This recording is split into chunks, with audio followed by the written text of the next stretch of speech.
Les contamos del arribo de los restos del expresidente Sebastián Piñera, les contamos de la recepción y los primeros homenajes como corresponde a funerales de Estado ahí en el grupo 10 de la FACH. Les contamos que además se está trasladando a esta hora hacia el Congreso Nacional, donde va a continuar todo este rito republicano, y a esta hora le agradecemos particularmente al doctor Jaime Mañalich, que fue ministro de Salud y un cercano colaborador y además amigo personal, lo sabemos, del expresidente de la República, que nos acompaña a esta hora acá en ADN. Muchas gracias, doctor, por estar acá con nosotros. Buenos días. Muchas gracias, Jaime, por estar con nosotros.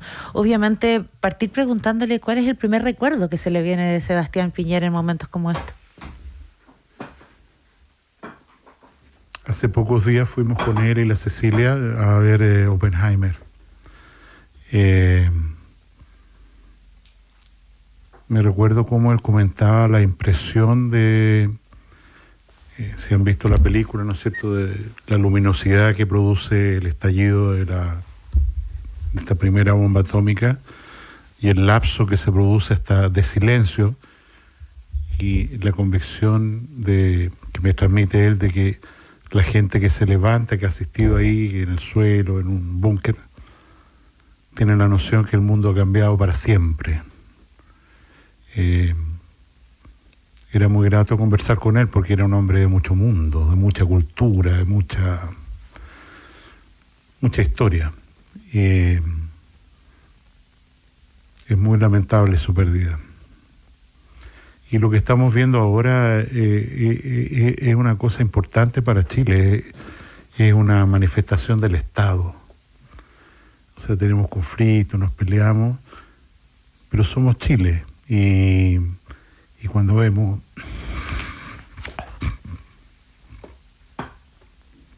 No se preocupen, Jaime, entendemos su emoción. Usted es amigo personal de Sebastián Piñera y ayer Evelyn Matei lo decía, incluso él alcanzó a sentir el cariño que estaba recibiendo de la gente y eso lo tenía muy contento. Sí, yo creo. Sirve de consuelo algo, ¿no? Yo creo que efectivamente él dejó el segundo gobierno con una sensación muy difícil, de mucho sufrimiento, de angustia, de alguna manera de no entender qué estaba pasando en nuestro país.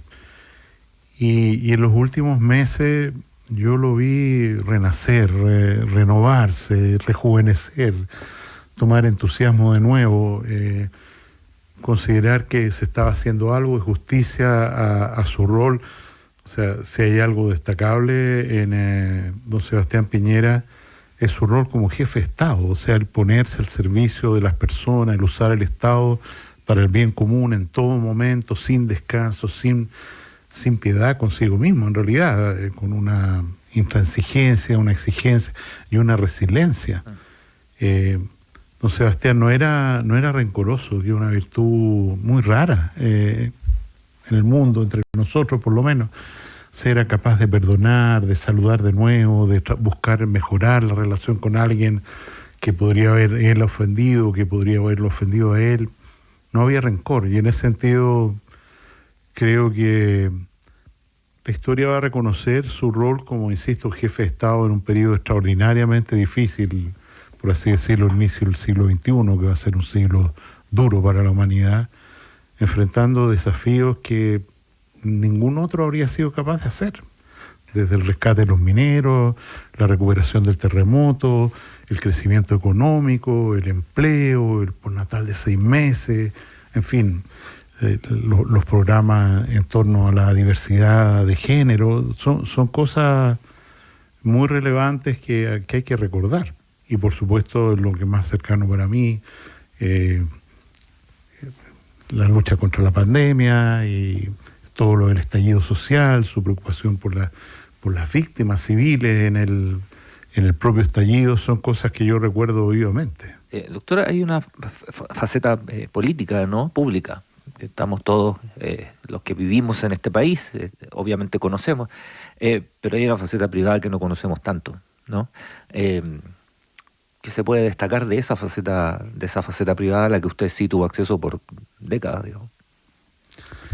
Y que se pueda compartir, por supuesto. Yo quiero rendir un homenaje a la familia de don Sebastián. Los vemos ahí en el aeropuerto enteros, con coraje, a su propia esposa, Cecilia, ¿no es cierto?, también allí haciendo su rol de compañera de toda la vida, cumplieron 50 años de matrimonio hace poco. Es ese rol de esa familia que está junto a él, incluso renunciando a expectativas personales de viaje al extranjero, de trabajo en otros lados, de tener incluso presencia pública, ¿no es cierto?, como hijos del presidente de la República.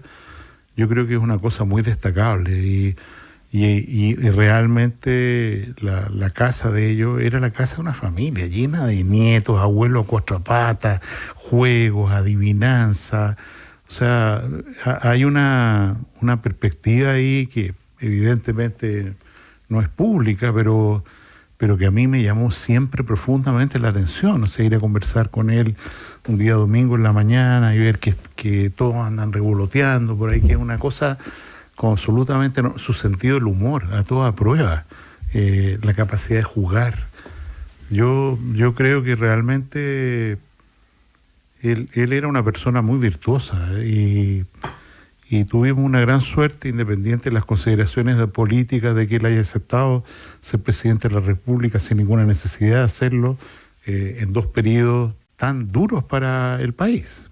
Jaime, bueno, estuvimos hace un rato juntos viendo este momento tan conmovedor. Lo vemos y lo escuchamos a usted también ahora muy emocionado porque era su amigo. En su calidad de amigo, al expresidente Sebastián Piñera le tocaron periodos particularmente duros de la historia del país.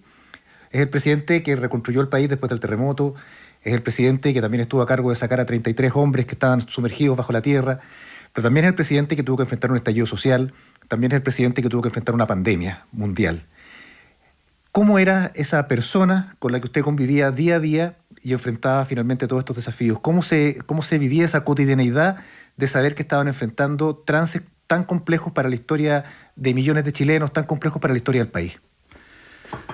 Yo creo que una tónica permanente en él, yo lo conocía mucho antes de que fuera presidente, pero una tónica tan característica de él era el saber que tenía que tomar decisiones y buscar todos los medios para hacer una política basada en información, en datos, ¿no es cierto?, en que se construyera información que permitiera tomar las mejores decisiones, pero tomar las decisiones. Ser una persona, voy a decirlo de esta manera, que se sabe que detrás de él no hay nadie, que es el que tiene que enfrentar una decisión y las responsabilidades de esa decisión requiere un coraje que yo lo vi siempre, trabajando tantos años con él. Él nunca eludió. Él sabía que tenía que tomar decisiones con responsabilidad. Estoy pensando en el periodo de la pandemia, cuando el 5 de enero del año 2020, cuando esto no existía, digamos. Yo voy a La Moneda y le explico que estoy muy preocupado por lo que puede venir, que esto puede transformarse en una epidemia de carácter mundial, mucho peor que la influenza del año 2009, a propósito de los primeros datos que tuvimos de lo que estaba pasando en China, datos científicos de mortalidad, tasas de ataque, ¿no es cierto?, de esta nueva infección por COVID, que él se hubiera dado el tiempo, estábamos en tiempo de estallido social, se hubiera dado el tiempo para escuchar, para preguntar, para pedir más datos, para pedir evidencia, para pedir un plan, para que a los pocos días yo le presentara ese plan y me sometiera a un examen, pero durísimo, durísimo. O sea, ¿por qué usted dice esto? ¿Qué es esto? Y para después decir, bueno, creo que tiene razón, y lo que hay que hacer entonces, y llama a los distintos ministros, y tenemos un comité de gobierno para decir, vamos a hacer esto desde el punto de vista de financiamiento, y esto con las camas, y esto con el estado de excepción constitucional, y esto, y un despliegue que en otros países no se vio, con una decisión tomada por él muy al principio. Y en ese sentido, yo creo que la autoexigencia que tenía con él mismo, ¿no es cierto? Durante la pandemia nosotros nos juntábamos todos los días a las 7 de la mañana en La Moneda, sábado, domingo, qué sé yo. Él se acostaba, me imagino, a las 2, 3 de la mañana y de nuevo a las 7 de la mañana y con toda la información, todos los datos, la mejor decisión, qué es lo que corresponde ahora. Creo que esa lucidez, esa inteligencia para manejar, insisto, el Estado, es algo extraordinariamente meritorio que marca una barrera, un estándar muy difícil de cumplir para otros. Jaime, pero usted mencionaba recién su casa, su familia, el entorno. ¿Cómo se hicieron amigos usted con Sebastián Piñera y cómo era eso? Porque todos recordamos imágenes también que han aparecido de él como abuelo, sobre todo, ¿no? Esa faceta más íntima, tal vez, de él. Lo que pasa es que yo lo conocí a él como médico, siendo yo médico, digamos, actuando como ¿Era su médico. paciente?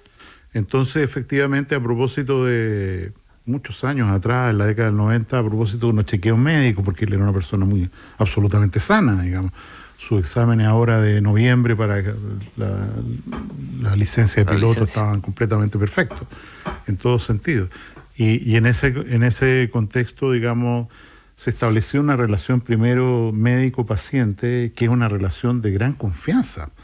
Y él, digamos, que yo creo que le costaba a veces confiar, bueno, estableció esa confianza conmigo y después seguimos en una relación ya más de trabajo, de ministerio. Él me designó a mí y es un honor que yo no puedo desmentir, digamos, no porque yo haya sido parte de un cuoteo político o porque le correspondía a no sé quién, sino que yo quiero, Jaime, que tú seas ministro de Salud. O sea, me recuerdo, y perdón que cuente la anécdota, en el primer gobierno, el día que el CERVEL lo nombra en enero, no me acuerdo, el 12 o algo así de enero, lo nombra oficialmente como ganador. Me recuerdo, yo estaba en mi oficina y de repente suena mi teléfono y me dice, Jaime, sí, hola, presidente, ¿cómo está? Felicitaciones. Oye, Jaime, necesito hablar contigo. Sí, ¿de qué será? Mire, necesito hablar contigo. Ya, ¿y cuándo?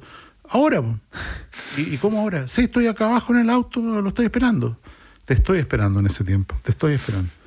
Ya, yo bajo mi ventana, estaba en el auto, una Santa Fe Hyundai, efectivamente, con un chofer. Vamos a su casa. Y le dice a la persona, le dice, ¿qué hay de almuerzo? Hay poroto, ya, démosle porotos granados al doctor. Entonces nos sentamos y me pasa una carpeta y me dice, quiero que usted sea mi ministro de Salud. Que tú seas, perdón, mi ministro de Salud. Y yo lo miro y le digo, ya, pues, será.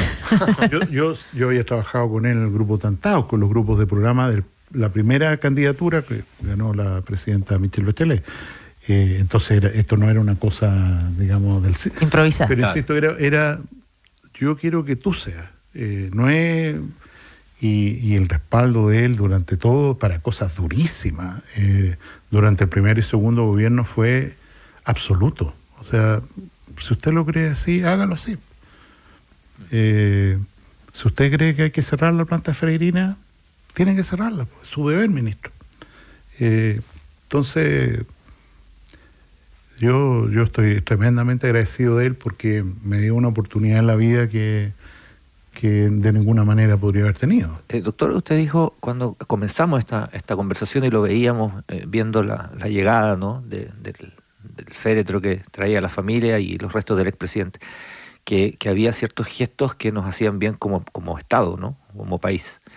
Había y vimos todos y todas, un abrazo muy fraternal de Cecilia Morel con el presidente, Gabriel Boric.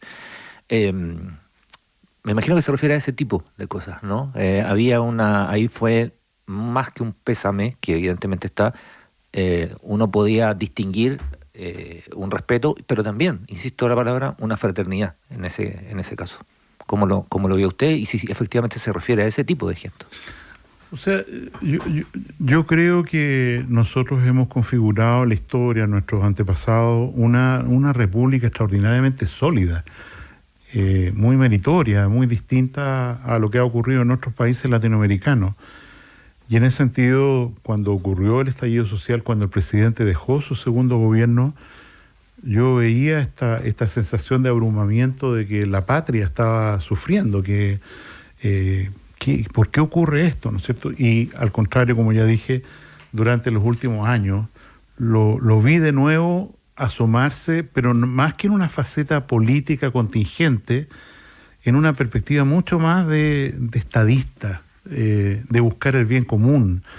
Hablaba frecuentemente por teléfono con el presidente Boric, lo ayudaba, pero indudablemente, con lealtad.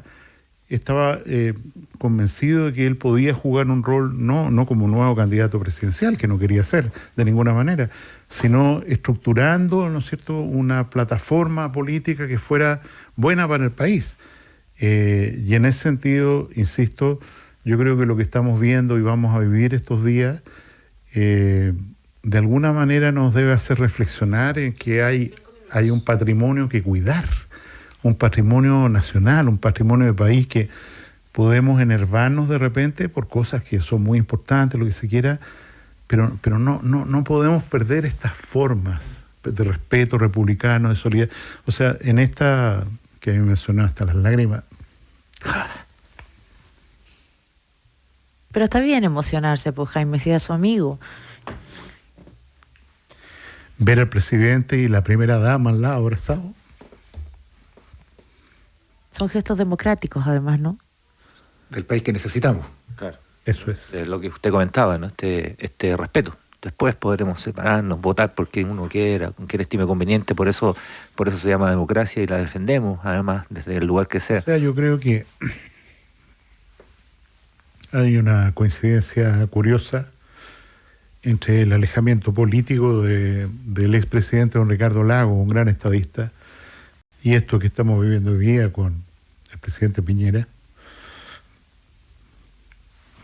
Porque podremos tener diferencias políticas, y lo han dicho muchas personas, pero no podemos tener falta de humanidad. Y esto es una tragedia, además. No estamos hablando de una persona que, además, como en el caso del expresidente Elwin, por ejemplo, murió ya porque estaba muy mayor, porque tenía algunas enfermedades. Fue algo que nadie esperaba, ¿no? Y además, en medio de una situación que ya nos tenía muy sensibilizados con las tragedias de Viña del Mar y Valparaíso, y ese respeto se debe mantener siempre, más allá de cualquier tipo de diferencias. Y a propósito de lo mismo, Jaime Mañalich, pensando en que todos los seres humanos tenemos claros oscuros también, yo creo que el reconocerlo y el asumirlo nos engrandece. Incluso, ¿usted sabe si Sebastián Piñera se arrepentía de algo? Se arrepentía de muchas cosas, sí. De no haber entendido, de haber quizás tomado una decisión que no era la mejor, pero eso ya pertenece a la privacidad de la conversación. Él no era soberbio de ninguna manera, siempre estaba preguntando por opiniones, por qué pareció esto, qué pareció otro.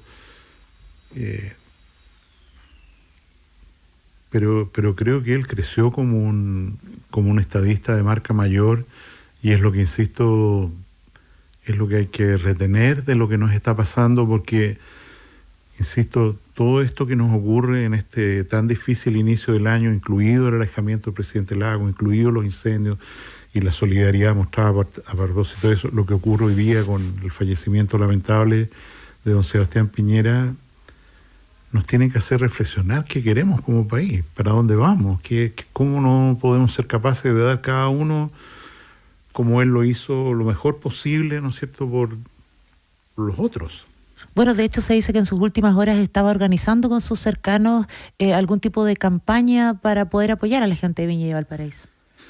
Él estaba trabajando intensamente todo el tiempo, no es que, o sea, realmente todos los días de los últimos años, quiero decir, él estaba trabajando por Chile activamente, reuniéndose, conversando con distintos actores políticos, dando entrevistas a veces, tratando de fijar un estándar, quiero decir, de diálogo democrático que se echa de menos en Chile, de conversar con altura, de intercambiar, de respetar.